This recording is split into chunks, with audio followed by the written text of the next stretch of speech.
Do you think that people will put up with that, though? I mean, Some is people are this putting how up with this, America breaks up? Does it become the pro-open and pro-closed states, and then we just divorce? Well, this is what's happening. Yeah. It's right-wing, left-wing. Left-wing people want the government to take care of everything. They want everybody to get checks, and they want everybody to stay home forever until there's a cure. It's not going to be a cure. This is something that's going to be around. And we might have herd immunity and might be able to wipe it out that way. Right. But this is not something that they can just spray away or inject away. Right? So this is something, well, hopefully one day they'll have some sort of a real treatment, whether it's a vaccine or whatever it is. We're probably going to have to take a vaccine every couple of years or every year or something like that. It's not. None of this is good. I mean, you get the flu shot if you get it, and it's not going to keep you from getting the flu. Right, There's still other strains that are out there. But it helps you even if you do get those strains that aren't the strain. Exactly. Then there's herd immunity, right? Where more than 60% of the people get it, the virus sort of dies off. That's a positive possibility in the future. But there's people that want to get back to work, and there's people that don't want anyone to go anywhere. And it's become this sort of, again, this ideological battleground where the people that want to go back to work, you're putting dollars over money. You know, like someone said, you're going to be the richest man in the cemetery to Elon Musk because he wants to open up his factory. Like, what are you talking about? Like, are we going to be just stay home forever? Are we going to be scared of everything? Why would you drive when you know how many people die in driving accidents? Yeah. Stay home. Don't do anything. And I think this has put, we make these calculations all the time about how many people is it acceptable to die. It's just not so in our face. For instance, with opioids or if you're using these to help people manage pain, but a certain amount of people might become addicted or die, there's all kinds of trade-offs that we're making. Driving, another good example. So we're constantly making these cost-benefit analysis in our society. It's just not usually you have to make it. Right. Now it's like you have to be part of the person who's saying, am I going to be... But it's also, there's so much false information or confusing information. And I come back to what we started talking about. I don't know that a lot of people know who to believe. And if you just believe your tribe, it's much easier.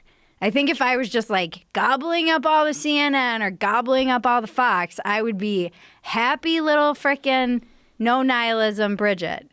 Or you'd be angry wanting to overthrow the government, not wanting to...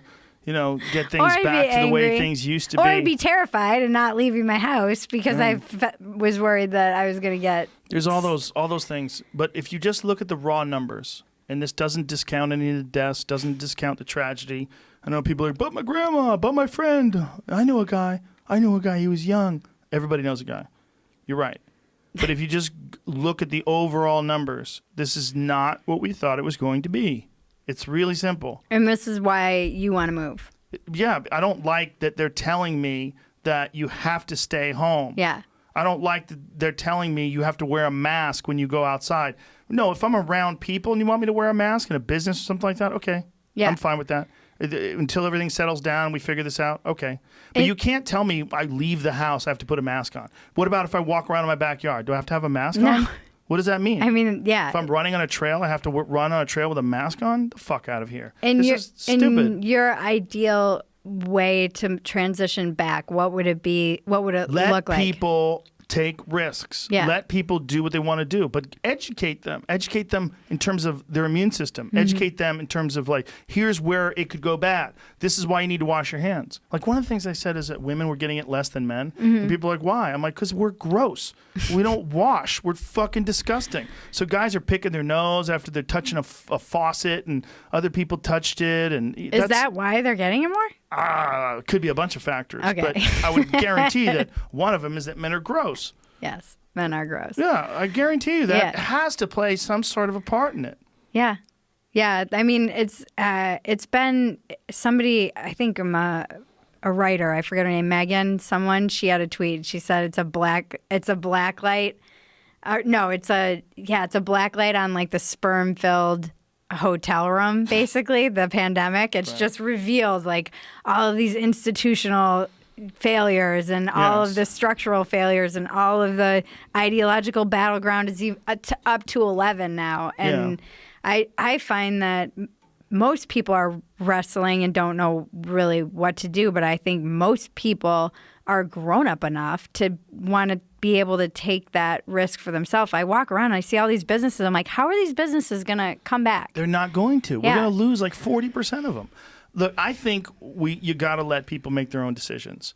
And the decision you've already made has already cost something. It's cost businesses. It's cost a lot. It's cost a lot of people's livelihoods. So it's not like there's no loss here. There's a loss here. And if you don't think there's a loss of life, talk to people that are dealing with suicide. I know a guy who talked to this sheriff, and he was saying that they used to have. Everyone knows a guy. I do. Everyone does. They were saying that he used to deal with 1 suicide a week. Now he's dealing with 5 a day. Wow. Yeah. Really? Yes. Holy shit. Yeah. That seems like it should be a bigger story. But it is a big story. But it's just not being talked about because the narrative is always stay safer, stay at home, this and that. And this is crazy. We went down. There's a real loss that comes with your business going away. It's not just loss of life. It's loss of business, loss of livelihood, and that could lead to loss of life. Yeah. And it's going to last for years. It was creepy. I was texting you the pictures of the phosphorescence. You know, it's beautiful. It's amazing. And what are you going to tell people they can't go look at nature? And so I think it was Cinco de Mayo. We went down and everybody was out. Like so many people. There were no cops. I couldn't believe it. I was like, what are the cops going to do? Yeah. So They're gonna tell people to get off the beach? Yeah, that's so. So that night, everyone's wearing masks. Everyone's responsible, socially distancing. It was fine. It was really cool. It was chill. You could tell everyone was going crazy, stir crazy. People were partying because it was Cinco de Mayo. It was awesome. I'm like, yeah, good job, California. I went down the next day, and it appears the word had got out. And they had turned the Ferris wheel down at the pier into like a weird, creepy dystopian message. It was just like, hey, support our healthcare workers. And then there was a red cross in the Ferris wheel. And the police were there and they were like, everyone off the beach. The beaches are closed. We will cite you. And to the people's credit, no one gave a fuck and didn't move. But they were driving up and down, telling everybody. But it was a creepy vibe with the like Ferris wheel and the messaging that had totally changed overnight. Meanwhile, go to the hospitals out here. They're empty.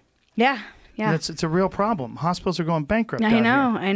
And I read a thing about how a college might go bankrupt too. So I don't know how the schools are going to stay afloat. A lot of private schools that are charging exorbitant rates and expect people to do that shit in front of a computer, they're going to go under. Yeah. They're going to go under. But I mean, again, you at least have a platform you can talk about this and an audience that you hear from. And what's the general People are furious. Yeah. There's a certain percentage of people that are cowards.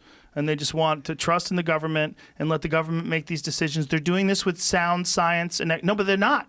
But they're not. If they were, I'd be like, okay, I get it. Because I was like, okay, I get it in the beginning. I didn't protest it in the beginning. I canceled gigs. I backed off. I said, I think they're trying to save us. But then when you get the science in, when you get the actual numbers in, you're like, no, this is way different than they thought. They thought it was going to be hundreds of thousands dead in California alone. No, it's 1,000 people, 1,800 people, whatever it is. Do you think it'll be worse than that? Do you know than the that? average age that people die of this is older than the average age? Yeah, it's like 85 plus. Yeah, the average age people die of this is older than the average age people die. Yeah.